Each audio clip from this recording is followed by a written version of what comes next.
how to fix unable to send SMS error on Telegram, or how to fix Telegram code SMS problem. Hello everybody, welcome back to my channel How to Apps. This is me Vipin Basnat, and today I'll guide you on how you can fix unable to send SMS on Telegram or the Telegram code SMS problem.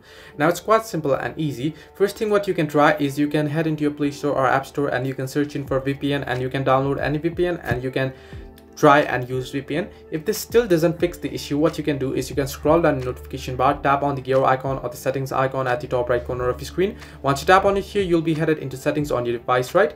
Once you find the option apps, now you'll have to find the option apps. Simply tap on apps, and once you find the option apps, you want to search in for Telegram right here.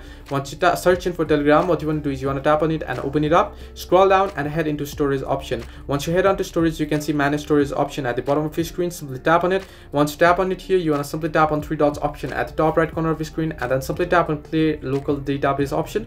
Once you tap on it, it'll ask you for warning that it'll delete your local database, and it'll remove your saved accounts or remove any glitches and bugs as well. Once you tap on clear option, it'll be cleared. You want to head into Telegram and you want to log in back to your account, and you'll be good to go. So this way you can fix unable to send SMS Telegram or Telegram code SMS problem. Hope this helped you. Do like and subscribe, and do not forget to leave a comment down below if you have any further issues.